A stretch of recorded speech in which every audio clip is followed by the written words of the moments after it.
Ang ating pong pag-uusapan ay tungkol sa varicose vein. Alam niyo po, marami pong nagre-request sa akin, Dok, talakahin mo naman yung tungkol sa varicose vein. At siguro ito yung mga magaganda ang legs na biglang nagkaroon ng parang mga bulate. O kaya nagkaroon ng mga tinatawag na parang spider web na kulay asul o kulay pula. Ito yung mga varicosities na tinatawag or spider web, no? Parang spider vein na tinatawag. So, unang-una, ang varicose vein po ay may kinalaman sa ugat na superficial. Ito yung makikita mo o naaninagan mo sa ilalim lang ng balat nyo. Yan, halimbawa ako. Ayan, makikita nyo, no? Medyo maugat to. Ayan, okay.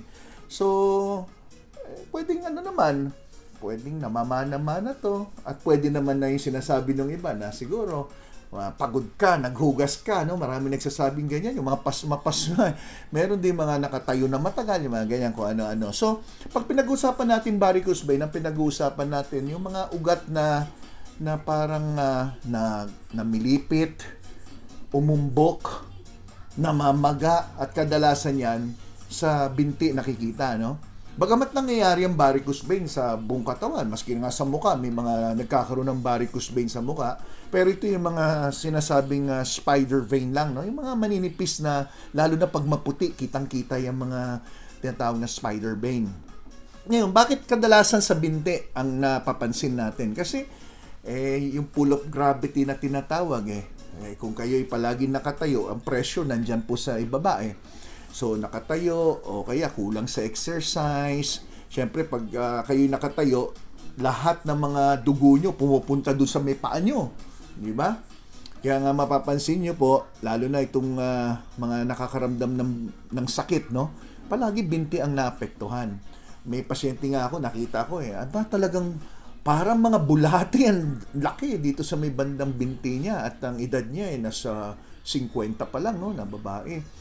So, paliwanag natin bakit nagkakaroon yan. Ang unang-una, pupunta ang mga babae o lalaki man sa isang doktor pag may varicose vein sila. Ang unang-unang concern nila yung tinatawag na cosmetic.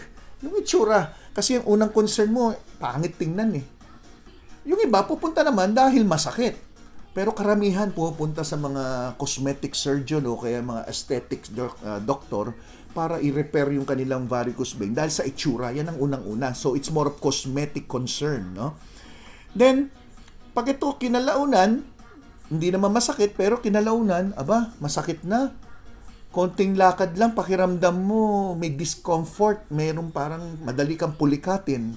O kaya, masakit yung area mismo kung saan nakaumbok yung ugat. Bagamat majority, hindi naman serious, pero dapat bigyan natin ng pansin to kasi may mga ilang kaso na nagiging serious problem ang varicose vein at itatalakayin ko yan mamaya.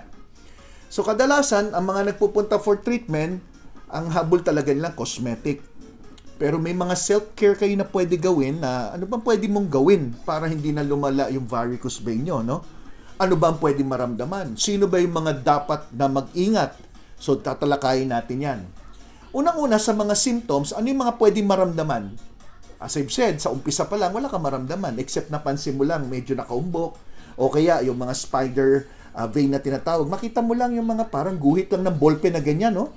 Nakakita na ba kayo? Kumuha kayo ng ballpen na kulay violet o kaya kulay gitna ng pula at saka ng itim. At iguhit mong ganyan. Ayun, parang ganun na nakita mo sa kadalasan sa binti. So, ang color niyan either dark purple o violet o kaya blue, minsan reddish, no? Kung maputi, kadalasan reddish and violet Then, pwede na kikita mo na nakaumbok, pero wala pa rin masakit. Pupunta lang yan sa doktor kung magpapa-cosmetic for beauty o kaya pag may painful signs na, ito na yung maramdaman. Mabigat ilakad ng binti. Yung area mismo masakit, tapos mabigat ilakad. Minsan may burning pain, yung parang, ano ba yung burning? Parang sinisiblabhan ang tawag niyo ba? Pasensya na, hindi ako marunong. Pero parang sinusunog, pinapaso, parang ganun. Throbbing pain, parang ginaganyan. Tapos madalas ka ng pinupulikat at namamaga o nagkakaroon ng pamamanas ng binti. Kadalasan isa lang. Kung kaliwa o kaliwa, kanan. So, depende kung saan yung lugar ng varicose vein. Ngayon, mapapansin nyo yung sakit mas malala pag matagal ka naglakad, matagal kang nakatayo, o matagal kang nakaupo. So, kadalasan ina-advise dyan, di ba? Pag naglakad ka ng matagal, medyo pahinga naman, taas mo yung paa mo. Nakakatulong yun para bumalik yung dugo, pabalik, para mabawasan yung pamamaga ng ugat nyo. Then, skin discoloration. Nakakita na rin ako ng ganito na yung balat niya maitim. Kasi pag ang pangit ng blood flow mo doon sa area, lalo na doon sa area na may varicosities o varicose vein, yung area na yun, hindi nakakasupply ng enough blood doon sa inyong balat. So, nagkakaroon ng discoloration. Kadalasan, nangingitim. Very common din yan, nakikita sa mga diabetic patient. Dahil sa pagmataas ang inyong blood sugar, yung ugat ninyo tumitigas. Nagkakaroon ng arteriosclerosis, kung saan humihina ang pagdaloy ng dugo. Kaya, pansinin nyo, pag diabetic kayo na matagal na, at hindi na control ang inyong blood sugar, pansinin nyo, medyo nangingitim at makintab ang inyong binti, yung dito sa harap, hanggang umaabot hanggang paa. Minsan namamatay pa yung kuko ng paa. Okay? So, yung spider vein ay halos pareho ng varicose vein. Ang pagkaiba lang, mas maliit na ugat ang involved pag sinabing spider veins. At ang spider veins ay talagang malapit sa inyong balat, while ang varicose vein naman, mas malalim ng konti, pero pag namaga, kitang-kita mo umuumbok. Okay. So, ang tanong, when do you have to see a doctor? Siyempre, kung masakit na talaga, yung talagang araw-araw na sumasakit, yung tipong konting lakad lang, masakit na, o kaya palagi ka nagmamanas, palagi kang pinupulikat, pumunta na kayo sa doktor. Kung wala naman itong mga nabanggit ko, pwede ka mag-self-help technique. Ano ba yung self-help? Well, unang-una, ang pinapayo, gumamit ng mga compression stockings o kaya support stockings. Pero mas maganda yung compression stockings dahil fit na fit po yan sa inyong binte. Ang purpose po ng compression stockings ay para yung muscle nyo ay mag-contract at ang dugo nyo bumalik paakyat. Kasi habang nagkakaedad at humihina yung muscle nyo, hindi kayo nag-exercise, hindi nagko-contract ang inyong binte, ang inyong muscle sa legs. Mahalaga po yan. Kasi ang lakad ninyo, nagko-contract yan para ang dugo nyo babalik sa puso. Kasi ang pinag-uusapan nating ugat dito ay yung vein. Tandaan nyo, kasi sa Pilipino, pag sinabing ugat, nerve, ugat. Blood vessel na tinatawag na artery, ugat. Yung vein, ugat. Pag sinabi natin vein, yan yung dugo na lumalayo sa heart nyo. Pag sinabing artery, yan yung dugo naman na bumabalik sa inyong heart. So, tandaan nyo, di ba, bobomba ang puso. Pag bomba, lalabas yung dugo doon sa vein. Pero, babalik ulit yung dugo mo, pabalik sa heart, para sa susunod na bomba, babalik yun. Yung ugat naman na bumabalik ang dugo niya, tawag artery. So, magkaiba po yun. Artery, kaya palagi, pag makakita ka ng medical book, kung mapansin nyo po ito, di ba, may kulay asul, saka may kulay pula. Yung pula, yun yung artery. Yung kulay asul, yun po yung vein. Yan. So, pagpalayo ang dugo sa heart, ang tawag vein ang dinadaanan. So, pinag-usapan natin, varicose vein, ha? Wala kang marinig na varicose artery. Ha? May narinig na ba kayong varicose artery? Wala. Varicose vein. So, ano yung mga causes? Ito, pakinggan nyo na, ha? Unang-una, humina o na-damage yung mga valvula ng inyong mga ugat. Ano ibig sabihin ng valvula? Para sa akin, ang paliwanag ko dyan, gripo. Pag nagbukas ka ng gripo, di ba ang tubig lumalabas pa ganun. Alangan naman binuksan mo yung gripo, gaganon yung tubig pabalik. So may valvula na nagko-control para hindi mag-backflow ang inyong dugo. So pag humina tong valvula na to, dahil siguro sa edad, dahil sa pwedeng matagal na nakatayo, napagod, matagal naglakad, so, yung paghina ng valvula, nagba-backflow yung dugo at nag-iipon yan dun sa isang lugar lang sa inyong ugat. Yung pag-ipon ng dugo na yun, yun na nagkukos ng swelling ng inyong ugat. So, damage or weakening of the valves, yan ang number 1 na dahilan. Then, ano mga risk factor? Risk factor, age. Siyempre, mas matanda, mas may chance na mag-varicose vein. Number 2, gender. Pag babae, hindi ko na sinabing sex, ha? Kasi pag sinabi kong sex, isipin na naman, ano naman kinalaman ng pakikipagtalig dito sa varicose vein? So, sinasabi ko na gender. Ang babae, mas mataas ang chance na magkaroon ng varicose vein kaysa sa lalaki. Ang babae, pag buntis, nagkakaroon din ng varicose vein dahil sa bigat na dala-dala nila. Nag-gain sila ng weight, di ba, during pregnancy. Pressure dahil sa pagbubuntis or hormonal changes. Family history. Kung ang nanay mo ngayon nakita mo ugatin, chances ikaw rin ugatin balang araw. O yan. Ganon din naman yung osteoporosis. Pag nakita mo nanay mo ngayon, kuba na, malaking chance baka ikaw din maging ganyan because it runs in the family. Obesity, so overweight. And long-standing or long-sitting or long-walking, depende sa trabaho. Kaya karamihan ng mga nagtatrabaho as sales lady, karamihan na nagtatrabaho na nakatayo na matagal like teachers, karamihan na nagtatrabaho like security guard, traffic officers, kadalasan sila yung may varicose vein. So, yun pa yung overweight na hindi nag-exercise, well, yun na nagiging problema. Ano naman complication? Anong delikado? Kung may varicose vein ako, ngayon? Ito na ang delikado. Nabanggit ko kanina, di ba? Kung tutusin mo ang varicose vein, hindi naman life-threatening. But there are cases na dapat bigyan ng pansin dahil may tinatawag na complication. One of the complication is ulcer. Teka. Ang pinag-uusapan, hindi ulcer dito, ha? Ang tawag doon, gastric ulcer. Pag sinabing ulcer, yung salitang ulcer, ibig sabihin niya may uka. Ano na naman yung pinagsasabi ni Doc Gary na uka? Kasi po, may tinatawag di ba tayo mga bed sore, yung pag ikaw nakaupo matagal, bedridden ka, may mga sugat ka sa puwet, bed sore yun, o kaya ulceration din ang tawag, uka. So, pwede pala yung mismong lugar na may varicose vein, dahil na sobra na yung stretch ng ugat nyo, magkaroon nito ng injury o magkaroon madali itong masugatan, madampian lang, pwede magasgas, magkaroon ng sugat at magkaroon ng uka. Yan yung mga tinatawag natin painful ulcer. So ito'y nangyayari mismo sa balat na umuka, kaya may nakikita kayo siguro na bukod sa namamaga ang ugat, bakit may sugat-sugat sa kanyang balat? Yan po yon. So kadalasan yung uka na yan nangyari sa paa, dun sa may area ng pagsusot ng sapatos.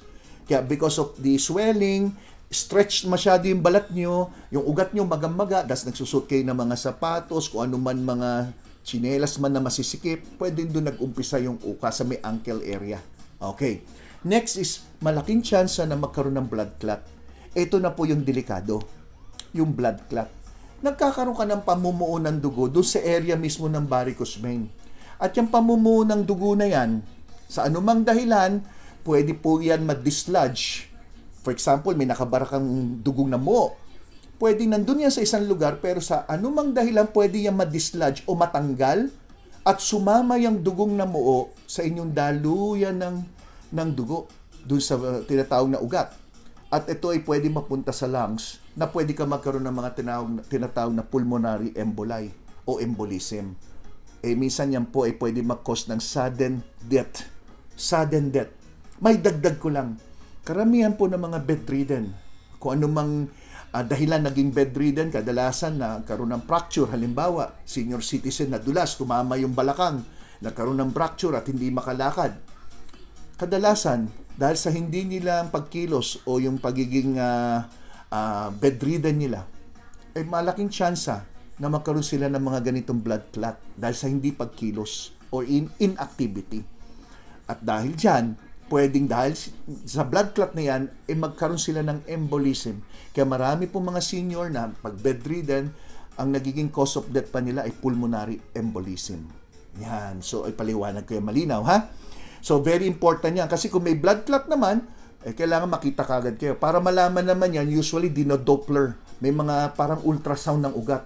Makikita niya yun kung ano yung status ng valvula, at kung may dugong na mo, at maaari mag-request ang doktor ng mga gamot na ipapayo sa inyo na mga tinatawag na blood thinner o yung mga pampalusaw ng mga dugong na mo para maiwasan natin yung sinasabi ko kanina. Then, ano pa? Bleeding. Dahil nga sa balat ninyo, nagkaroon ng ulceration, madali pong mahiwayan o masugatan at pwede mag-cause ng continuous bleeding. Yan. Bigat, no? So, how to prevent? Number one, to prevent this, kung wala ka pang varicose vein at ayaw mo magkaroon, kailangan mag-exercise na tayo. Kung overweight, bawas timbang. Tanggal na yung mga bisyo na makakasira sa inyong ugat, sigarilyo, alak, at ano pa, no? Then, make sure, kakain kayo ng high-fiber diet. Dahil bawal din ang isang tao may varicose vein, bawal iire. So, kung kayo po'y constipated, iire ka ng todo. Yung ugat mo, lalo na sa binti, na meron ng varicose vein, pwedeng lalong lumaki. Okay? Then make sure kung kayo may varicose vein, kung kayo isang binibini o kaya isang ginang, wag na kayong gumamit ng mga high heels. Kung saan nakaganyan kayo, nakataas ng mga 5 inches na high heels, lalo kayo magkakaroon ng varicose vein. Dapat flat shoes lang. Elevate your legs. Pag uwi nyo sa bahay, kung trabaho nyo talaga, kailangan nakatayo matagal, hindi ka naman pwede sabihin sa boss mo, boss, baka pwedeng trabaho ko nakahiga lang. Hindi naman pwede. So, kung ang trabaho nyo ay nakatayo lang, make sure naman may konting break. Upo ka, itaas mo yung paa mo. O kaya pag uwi nyo sa bahay, itaas nyo yung paa nyo ng mga 3-4 na unan. So kung ito yung ulo nyo, andito yung paa nyo nakaganyan. O kaya isang advice ko, dumikit ka sa pader. Idikit mo yung puwet mo sa pader, itaas mo ngayon yung paa mo na nakaganon. So ito yung puwet mo nakadikit sa pader, nakataas yung paa ng ganon. At least 30 minutes kung kaya nyo. So gawin nyo yun, makakatulong yun. Okay? Kung may pain, for example, masakit, pwede makatulong yung cold compress. I-cold compress yung area. Huwag warm compress. Dahil pag warm compress, lalo siyang lalaki. Dapat cold compress. So, try niyan. Baka makatulong sa inyo. Okay? Then make sure kung nakaupo naman kayo, 4 na oras nakaupo kayo, talagang masama yan sa inyong legs. So, dapat, kung maaari, every 15 or 30 minutes, tumayo kayo. Magtayo kayo, ay punta kang CR. Lakad ka. Habang nasa CR ka, ganyan-ganyan mo lang yung paa mo. Galaw-galaw mo lang. So, importante ginagalaw mo lang para yung muscle nyo mag-contract, para hindi maipon ang dugo nyo sa inyong binti. So, sana itong mga pinayo ko sa inyo makatulong dahil pagdating sa gamutan, meron tinatawag na sclerotherapy, kung saan ini-injectionan po ng sclerosing agent yung inyong maliliit na ugat. Pati malalaki, kaya rin halos Kaso, posibleng umulit naman sa ibang parte ng ugat nyo. Pwede naman mga laser therapy. Marami na pong technology ngayon na maaaring makatulong sa inyo. So, mas maganda, visit your cosmetic doctor o kaya aesthetic doctors. Sila pong gumagawa niyan. Even dermatologists, ginagawa po yung mga ganyang klaseng treatment. Okay? So, mahalaga, alam nyo muna yung dapat nyong gawin. Hindi yung sun doctor kagad, sa ko pa-opera, sa ko pa-tanggal to. Ano mo nang dahilan? Kasi kung hindi mo tanggalin yung dahilan, di mo gawin yung dapat mong gawin, di, wala rin mangyayari. Hindi ba? Tama po ba ako? Kung tama, palakpak naman dyan. Yan. Salamat ha. Salamat sa system ko ha. Hindi mo kung papalakpak, maasahan ko ba itong mga ito pumalakpak? Basta, huwag niyo makalimutan.